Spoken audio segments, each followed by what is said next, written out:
So I'm born in America and I was raised with Southern Baptist I baptize you, my sister, in the name of the Father, and the Son, and the Holy Spirit. Christian beliefs and values. What was the Trinity? Who was the Holy Spirit? How was Jesus the Son of God? أعوذ بالله من الشيطان الرجيم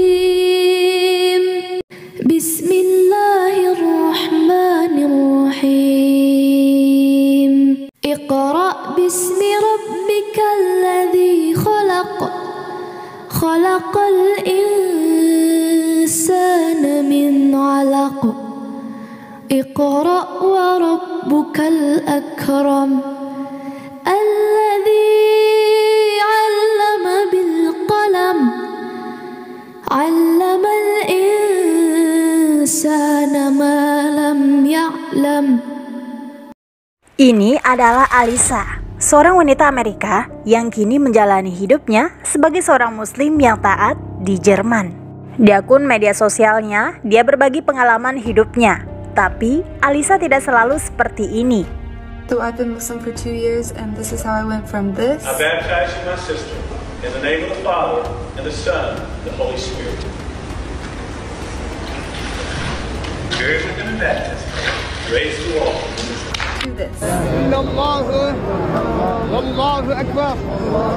Tapi bagaimana seorang Kristen Baptis dari Amerika ini menemukan jalan Islam dan Allah Subhanahu wa Ta'ala?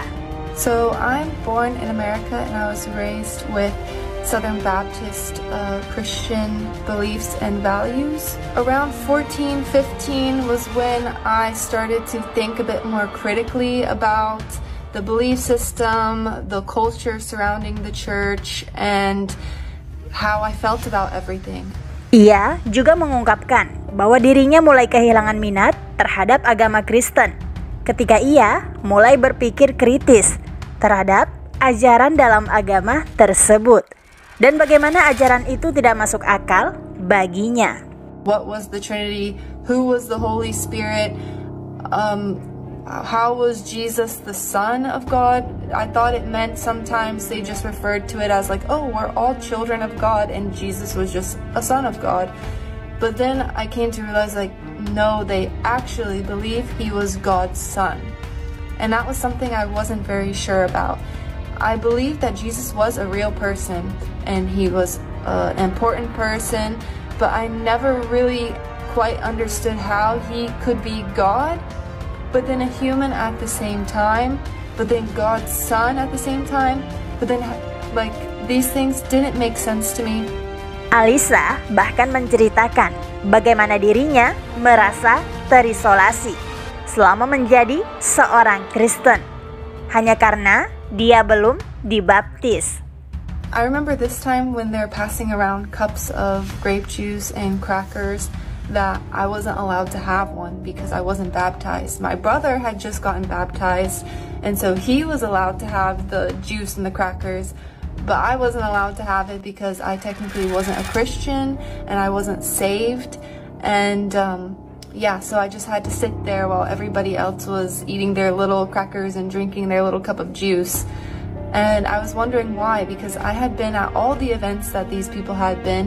I went to all these Christian functions, summer camps, everything. Like, how could I not be considered a Christian? It was very confusing for me.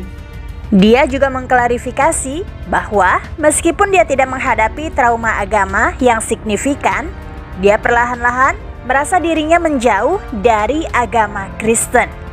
Dan dia bahkan berhenti menyebut dirinya seorang Kristen sejak usia 15 tahun. Selama hampir 5 tahun, dia menganggap dirinya seorang ateis. Dia diperkenalkan dengan Islam untuk pertama kalinya ketika dia sedang mengejar gelar sarjananya di Universitas Internasional di Belgia, di mana dia bertemu Muslim dari seluruh dunia.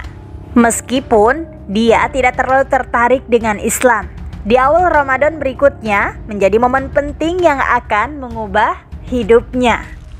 It wasn't until one Ramadan that my friends told me that they were going to be fasting and they were not going to eat during the day or drink during the day. and they were just letting me know, and I said, oh, that's really interesting. I never heard about Ramadan. I didn't know anything about it. I didn't even know what fasting really was. My friends explained it to me, and it sounded really interesting. I had never experienced or heard anything like that, so I asked if I could fast with them, and of course they were more than excited to let me fast with them. So during that month we were fasting, and my friends were praying and watching Islamic videos, and I just asked like, oh, like, what are the typical things that you do outside of fasting during Ramadan? And they told me, okay, so we're supposed to, it's a time of learning, we're supposed to read a lot of Quran, we're supposed to give charity, these types of things. And I said, oh, the Quran, like, I didn't know you guys like had a book like that. I've never read it. I'd be really interested to. And so they were excited to give me a copy, and I just started from the beginning. Ketika temannya memberinya mushaf Al-Quran, Alisa tidak menyadari dampaknya terhadap dirinya. Awalnya berencana untuk membaca hanya 1 atau 2 halaman. Alisa telah membaca seluruh surat Al-Baqarah dan merasakannya menarik hatinya dengan kesederhanaannya. Sejak saat itu, Alisa menghabiskan 1 tahun penuh untuk meneliti dan mempelajari Islam melalui Al-Quran, teman, dan ceramah Islami. I would continue to just make small adjustments in my lifestyle and the things that I was doing and the things that were around me, the way I was dressing, just also like my demeanor and working on like more internal. Dan kemudian sampai pada titik di mana dia menerima Islam dengan sepenuh hati. I just thought to myself like, why am I delaying it anymore? Especially reading like the consequences of dying a disbeliever. I thought, what is the point? I'm so deep. I've already given up so much. Just do it. So I took my shahada just with one of my friends in a room. Sejak saat itu, Alisa banyak berbagi pengalaman yang ia alami sebagai seorang muslim. Mulai dari menceritakan kepada keluarganya hingga pengalaman mengerikan di bandara. I can't remember exactly who I told first from my family, but I think it was my mother. And she's Christian, and I knew that she would probably be a bit concerned or confused, but at the same time she had known that I wasn't a Christian at that point, so it's not like I went from being Christian to Muslim and it was kind of a big shock for her. She kind of knew that I wasn't very fond of Christianity and that I read different kinds of books about different religions, and she knew that I just was interested in all types of different things. Of course, my mom is just a typical American Christian lady, and she doesn't know so much about Islam, or she didn't at the time. And she also had some of the similar prejudices and maybe concerns that somebody who has only heard about Islam.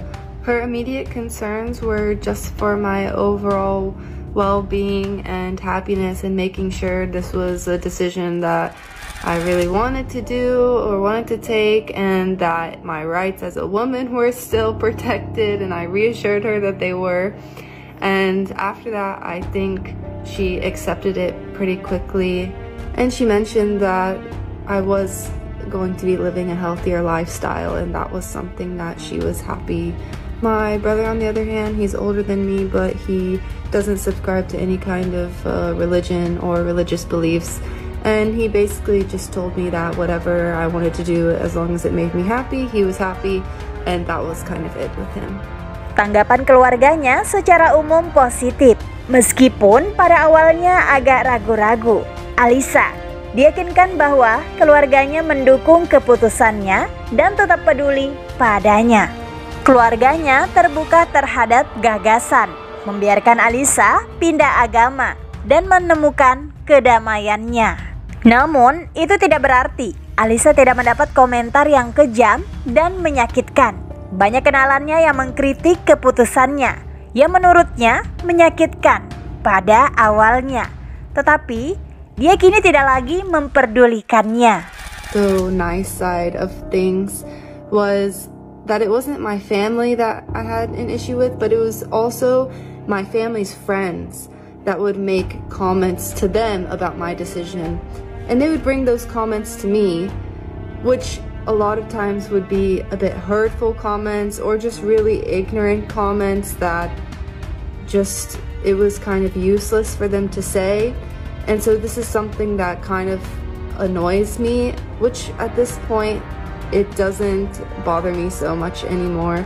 Meskipun dia kesal, keluarganya harus menghadapi komentar seperti itu.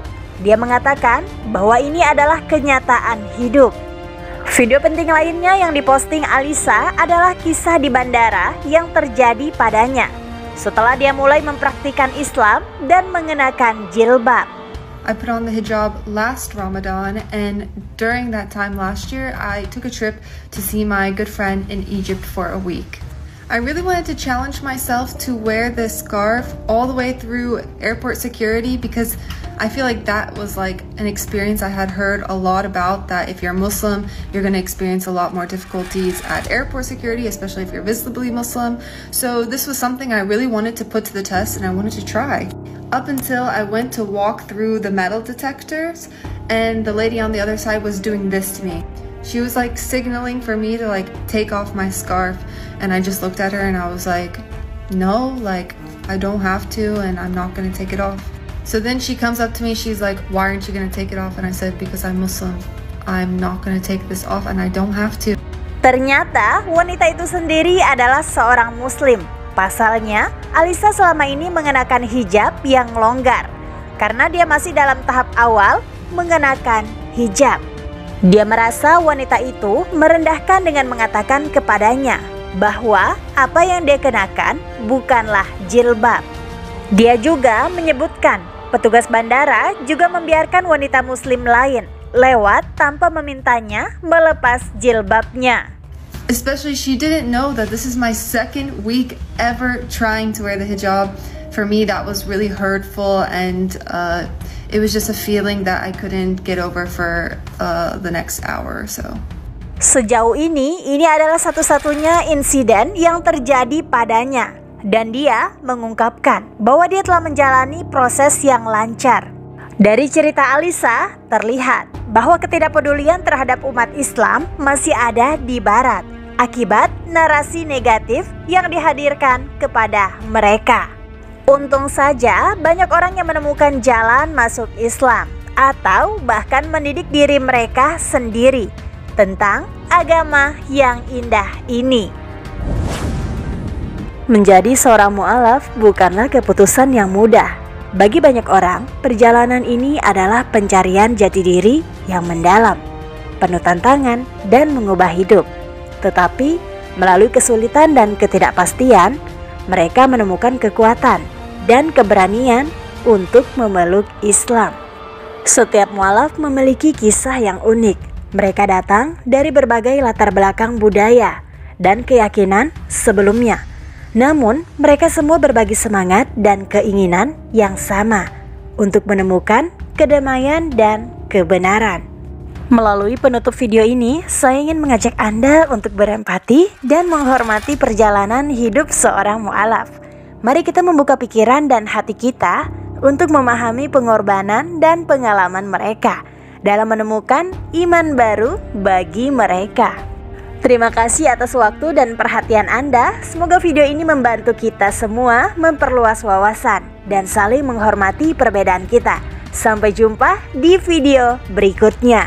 Like postingan ini jika bermanfaat. Kalau setuju, tulis di komen ya. Dan jangan lupa subscribe-nya serta share ke teman kamu biar pada tahu. Wallahu a'lam bishawab. Wassalamualaikum warahmatullahi wabarakatuh.